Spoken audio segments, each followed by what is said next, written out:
ఉజ్వల జీవితం ప్రేక్షకులకు స్వాగతము. అందరికి నమస్కారం.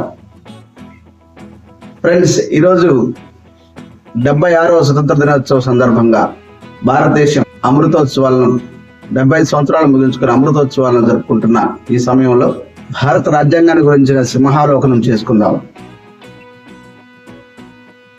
మనం భారతదేశ ప్రజలం సార్వభౌమ సామ్యవాద ప్రజాస్వామ్య గణతంత్ర రాజ్యంగా మనంగా సమర్పించుకున్న రాజ్యాంగం భారత రాజ్యాంగం. ఈ భారత రాజ్యాంగం గురించిన విషయాలు ఏంటి, ఈ రాజ్యాంగానికి సంబంధించిన ఎప్పుడు ప్రారంభమైంది, దీనికి సంబంధించిన పునాదులు ఎప్పుడు పడ్డాయి అనేది దీని యొక్క చరిత్రను కొంచెంగా కొన్ని విషయాలు మీకు నేను తెలియపరుస్తున్నాను. ఫ్రెండ్స్, వీడియో చాలా ఇన్ఫర్మేటివ్ గా ఉండబోతుంది. మంచి పాయింట్లు ఇందులో ఉండబోతున్నాయి కాబట్టి ముందుగా లైక్ చేయండి. లైక్ చేసి వీడియో మొత్తాన్ని చూడవలసిందిగా కోరుతున్నాను.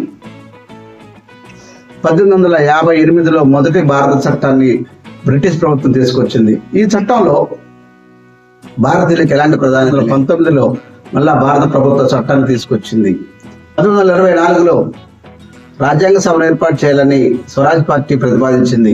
భారతీయులు మొట్టమొదటిగా రాజ్యాంగ సభ అనే మాటను ఈ సంవత్సరంలో విన్నారు. 1927 మోతీలాల్ నెహ్రూ గారి అధ్యక్షతన రాజ్యాంగ కమిటీ ఏర్పాటు చేయడం జరిగింది. 1928లో భారతదేశ ప్రజలకు దీన్ని సమర్పించారు. ఇందులో 22 అధ్యాయాలు, 188 అధికారాలు ఉన్నాయి. దీన్ని మొదట మాగ్నా కార్టాగా, మన దేశ మాగ్నా కార్టాగా ప్రకటించడం జరిగింది. 1930 జనవరి 26న భారతదేశాన్ని స్వతంత్రంగా ప్రకటించుకోవడం జరిగింది. దీనికి 1929లో లాహోర్లో జరిగిన కాంగ్రెస్ రౌండ్ టేబుల్ సమావేశాలు తీర్మానించడం జరిగింది. 1947లో భారత ప్రభుత్వ చట్టం తీసుకురావడం జరిగింది. ఈ చట్టంలో బ్రిటిష్ వారి పాత్ర ఉండబోదని వారు ప్రకటించడం జరిగింది. డిసెంబర్ 9, 1946లో మొదటి రాజ్యాంగ సమావేశం ఏర్పాటు చేయడం జరిగింది. ఈ రకంగా 11 సార్లు సమావేశం జరిగింది. రాజ్యాంగాన్ని 1948 ఫిబ్రవరి 1వ తారీఖున సమర్పించడం జరిగింది. మార్పులు చేర్పులతో నవంబర్ 4న 1948లో మళ్ళా రాజ్యాంగ కమిటీకి సమర్పించడం జరిగింది. క్రొత్త ముసాయిదా ప్రతిలోని ప్రతి అధికరణలో ఉన్న ప్రతి నిబంధనను కూలంకుషంగా చర్చించడం జరిగింది. ఈ చర్చలో భాగంగా 3.6 బిలియన్ పదాలు రికార్డు చేయడం జరిగింది. 2024 నవంబర్ 26వ తారీఖున అమృతోత్సవాలను ప్రారంభిస్తూ మన రాష్ట్రపతి ద్రౌపది ముర్ము గారు మన రాజ్యాంగాన్ని పవిత్ర గ్రంథంగా ప్రకటించారు. 2473 సవరణలను వాటిని విపులంగా దానిపై చర్చించి ఆమోదించడం జరిగింది. 299 మంది కృషి ఫలితంగా 35 నెలల పాటు శ్రమించి మనకు మనంగా మన దేశాన్ని మనం పరిపాలించుకునే విధంగా రాజ్యాంగాన్ని ప్రకటించడం జరిగింది. ఇది మన రాజ్యాంగం యొక్క స్ఫూర్తి. రాజ్యాంగం మన కోసం మనం నిర్మించుకున్నది.